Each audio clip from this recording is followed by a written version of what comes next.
بسم اللہ الرحمن الرحیم یا ایہا الذین آمنوا اتقوا اللہ ولتنظر نفس ما قدمت لغد واتقوا اللہ ان اللہ خبیر بما تعملون۔ اے ایمان والو، اللہ سے ڈرتے رہو اور ہر شخص کو دیکھنا چاہیے کہ اس نے کل یعنی آخرت کے لیے کیا سامان بھیجا ہے، اور ہم پھر کہتے ہیں کہ اللہ سے ڈرتے رہو، بے شک اللہ تمہارے سب اعمال سے خبردار ہے۔ بسم اللہ الرحمن الرحیم، الحمد للہ رب العالمین، والصلاة والسلام على اشرف الانبیاء والمرسلین وعلى آلہ واصحابہ اجمعین ومن تبعہم بإحسان الى یوم الدین۔ قابل صد احترام حضرات شائقین و شائقات سچا پیغام، السلام علیکم ورحمۃ اللہ وبرکاتہ۔ آج کی محفل میراث النبی کے نورانی پروگرام میں آپ کا استقبال ہے۔ اہلا و سہلا مرحبا۔ ہم آپ تمام حضرات و مستورات کا خیر مقدم کرتے ہیں۔ محترم حضرات و خواتین، تعلیم کا آغاز ہو رہا ہے۔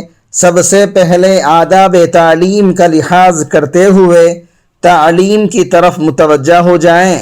پورے دھیان سے سننا، عمل کی نیت سے سننا اور تبلیغ کی نیت سے سننا، یعنی سنی ہوئی باتیں دوسروں تک پہنچانے کے جذبے سے سننا۔ چند خاص آداب تعلیم ہیں، امید ہے کہ آپ حضرات ان آداب کا ضرور خیال رکھیں گے۔ جزاکم اللہ۔ بسم اللہ الرحمن الرحیم۔ مکھی پر شفقت مغفرت کا سبب بن گئی۔ حضرت ڈاکٹر عبدالحی صاحب رحمۃ اللہ علیہ نے کسی عالم کا یہ واقعہ سنایا کہ ایک بہت بڑے عالم تھے، ساری عمر ان کی علوم شرعیہ پڑھنے پڑھانے میں، درس و تدریس میں، وعظ و تقریر میں اور اصلاح خلق میں گزری۔ ساری زندگی مخلوق خدا کی خدمت میں، دین کی اشاعت میں، تبلیغ میں، تعلیم میں، تصنیف اور تالیف میں گزر گئی۔ جب ان کا وصال ہو گیا یعنی انتقال ہو گیا تو کسی نے ان کو خواب میں دیکھا اور ان سے پوچھا، حضرت اللہ تعالیٰ کا آپ کے ساتھ کیا معاملہ پیش آیا؟ فرمایا، میں جب اللہ کی بارگاہ میں پیش ہوا تو اللہ تعالیٰ نے فرمایا کہ ہم نے تمہیں معاف کر دیا، اور پھر فرمایا کہ تمہیں معلوم ہے کہ ہم نے کس وجہ سے تمہاری مغفرت کر دی؟ میرے ذہن میں یہ چیز آئی کہ اللہ نے جو مجھے دنیا میں اپنے دین کی خدمت کی توفیق بخشی تھی، شاید اس کی بنیاد پر اللہ نے میری مغفرت فرما دی ہے۔ میرے وعظ و تقریر، میری تصنیف اور تالیف اور تدریس سب انشاءاللہ قبول ہو گئی ہیں، اس کے بدلے اللہ پاک نے میری مغفرت فرما دی ہے۔ لیکن اللہ رب العزت نے فرمایا کہ یہ تمہارے ذہن میں جو چیز آ رہی ہے، جو خیالات آ رہے ہیں، اس کی وجہ سے ہم نے تمہاری مغفرت نہیں کی، بلکہ اس لیے تمہاری مغفرت ہوئی کہ ایک دن تم کوئی کتاب لکھ رہے تھے۔ اس زمانے میں لکڑی کے قلم ہوا کرتے تھے اور روشنائی میں قلم ڈال کر اس کو تر کر کے بھگو کر کے اس سے لکھا جاتا تھا۔ جب روشنائی ختم ہو جاتی تو دوبارہ اس کو روشنائی سے تر کر لیا جاتا، پھر لکھنا شروع کر دیا کرتے تھے۔ تو ایک مرتبہ تم اسی طرح کوئی کتاب لکھ رہے تھے اور لکھنے کے دوران تم نے اپنا قلم روشنائی میں ڈالا اور پھر اس کو باہر نکالا۔ ابھی تم لکھنا ہی چاہتے تھے کہ اچانک اس قلم کی نوک پر ایک مکھی آ کر بیٹھ گئی اور سیاہی چوسنے لگی۔ اس وقت تم نے یہ خیال کیا کہ معلوم ہوتا ہے کہ مکھی پیاسی ہے، اس لیے یہ اس قلم کی روشنائی کو چوس رہی ہے۔ پھر تم نے ہماری خاطر اس قلم کو چند لمحوں کے لیے اس نیت سے روک لیا کہ مکھی اپنی ضرورت پوری کر لے، پیاسی ہے تو اس کی پیاس دور ہو جائے، بھوکی ہے تو اس کی بھوک دور ہو جائے۔ تم نے اس وقت تک اپنے ہاتھ کو لکھنے سے روکے رکھا اور قلم کو اس وقت تک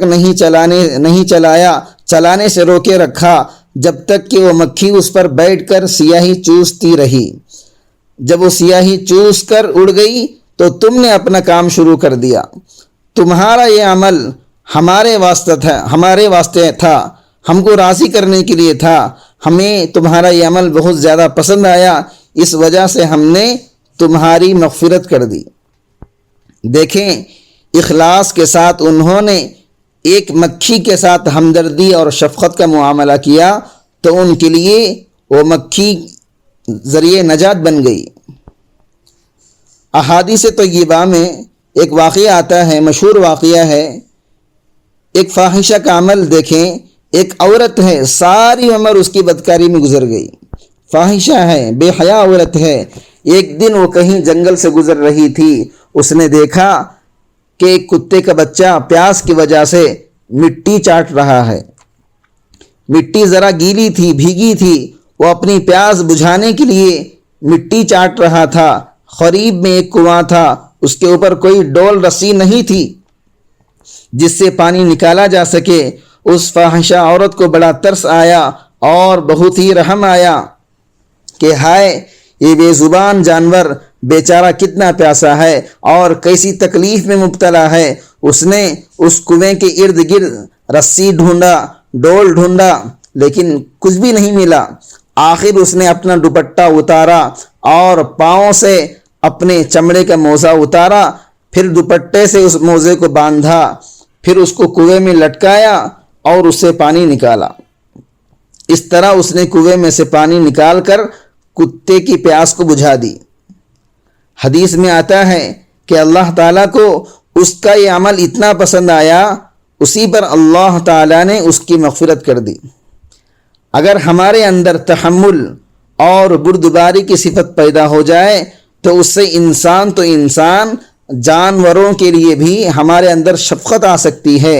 جانوروں کے ساتھ بھی ہم رحم کر سکتے ہیں، ان کے ساتھ بھی اچھا سلوک کر سکتے ہیں۔ یہ اچھا سلوک اور نرمی والا سلوک ایسا ہے کہ اگر جانوروں کے ساتھ بھی کیا جائے تو پھر بھی ثواب ملتا ہے۔ کبھی کبھی یہ بھی باعث نجات بن جاتا ہے۔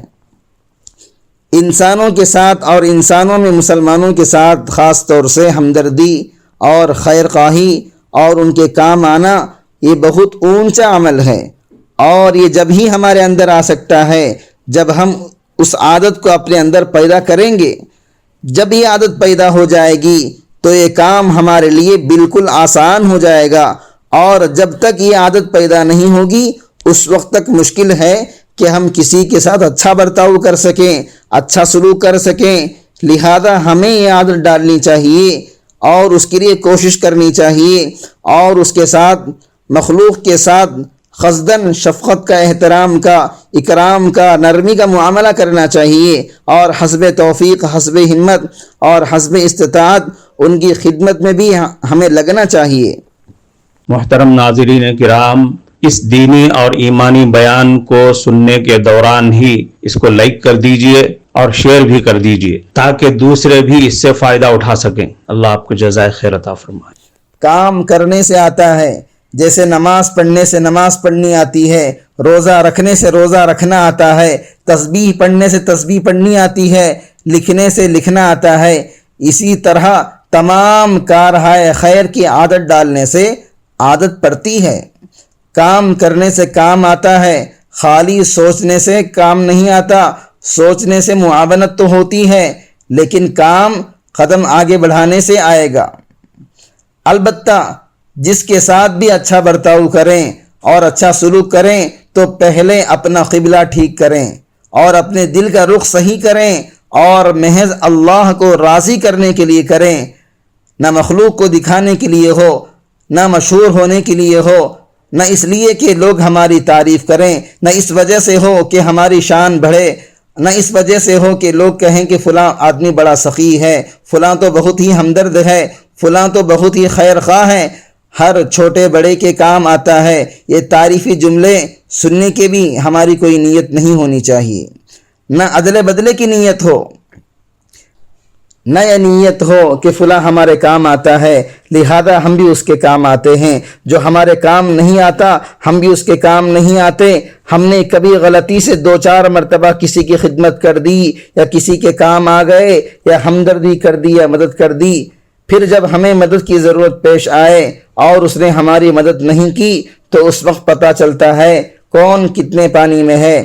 اکثر ہماری زبان سے نکل جاتا ہے، اس کمبخت کو دیکھو، ہم 10 مرتبہ اس کے کام آئے، ہم نے 10 مرتبہ اس کی خدمت کی، ہمدردی کی، خیر خواہی کی، لیکن جب ہمارا کام پڑا تو 1 مرتبہ بھی کام نہ آیا۔ صرف اتنا کہنے سے ہم نے تمام نیک کاموں کو پانی میں ملا دیا، ملیامیٹ کر دیا، ضائع کر دیا۔ ہم نے اس کو یہ کہہ کر احسان جتایا۔ اللہ بچائے، یہ کہنا بالکل غلط ہے اور احسان جتانا ہے کہ ہم تو رشتہ داروں کے بڑے کام آئے، گھر والوں کے بڑے کام آئے، پڑوسیوں کے بڑے کام آئے، اور جب ہمارا موقع آیا تو انہوں نے ہمیں دیکھا تک بھی نہیں، ہم نے احسان جتلا دیا، ہم نے فلاں موقع پر یہ کیا تھا اور فلاں موقع پر یہ کیا تھا، لیکن انہوں نے ان احسانات کا یہ بدلہ دیا۔ بھائی آج کل کسی سے اچھا سلوک کرنے کا زمانہ نہیں ہے، اچھا سلوک کرو اور بدسلوکی پاؤ، لہذا کسی سے اچھا سلوک ہی نہیں کرنا چاہیے۔ آج ہمارا حال یہ ہے کہ نیک سلوک کر کے احسان جتلاتے ہیں، شکوہ شکایت کرتے ہیں، یہ صحیح نہیں ہے۔ اس لیے ضروری ہے پہلے اپنا قبلہ درست کر لو۔ قبلہ یہ ہے کوئی ہمیں بدلہ دے یا نہ دے، تعریف کرے یا نہ کرے، بلکہ برا بھی کہے، ہمیں چاہیے کہ ہم اس کے ساتھ نیکی کریں، اور وہ اس کے بدلے میں چاہے ہمارے ساتھ بدسلوکی ہی کیوں نہ کرے، ہم جو کچھ کریں اللہ کے لیے کریں، اللہ ہی کی رضا مقصود ہو اور کوئی مقصود نہ ہو، ہر کام خدا کے واسطے کرنے کے عادی بنیں۔ دوسرے یہ کہ جو کام ہم کریں وہ شریعت کے مطابق ہو۔ ہمارے معاشرے کے اندر ایک دوسرے کے ساتھ نرمی اور تعاون کے طریقے تو موجود ہیں، لیکن کچھ تو بدعات ہیں، کچھ رسومات ہیں، کچھ ناجائز طریقے ہیں، کچھ خلاف شرع طور طریقے ہیں۔ ہم لوگ اپنے ذہن میں سمجھ رہے ہیں کہ ہم بڑی عالی شان بہت عمدہ خدمت انجام دے رہے ہیں، بہت سے لوگوں کو ہماری مدد سے فائدہ پہنچ رہا ہے، لیکن حقیقت میں وہ ناجائز اور خلاف شرع ہیں۔ میرے بھائیوں اور بہنوں، اگر نیت صحیح ہوئی لیکن طریقہ غلط ہوا تو اس پر بھی اللہ تعالیٰ کی رضا مرتب نہیں ہو سکتی۔ اگر طریقہ صحیح ہو لیکن نیت غلط ہے تو بھی اللہ تعالیٰ کی رضا مرتب نہیں ہوگی۔ اس لیے اگر ہم اللہ تعالیٰ کی رضا چاہتے ہیں اور وہ ثواب عظیم چاہتے ہیں جو مخلوق خدا کے ساتھ اچھا سلوک کرنے پر ملتا ہے، اس کے لیے دونوں باتوں کا اہتمام ضروری ہے۔ نیت بھی صحیح ہو، طریقہ بھی صحیح ہو، شریعت کے مطابق ہو اور سنت کے مطابق ہو، اور اس کا طریقہ یہ ہے جو بھی کام کرنا ہو، جو بھی سلوک کرنا ہو، ہمدردی کرنی ہو، پہلے معلوم کر لیں یہ میں جو سلوک کرنا چاہتا ہوں اس طریقے سے درست ہے یا نہیں۔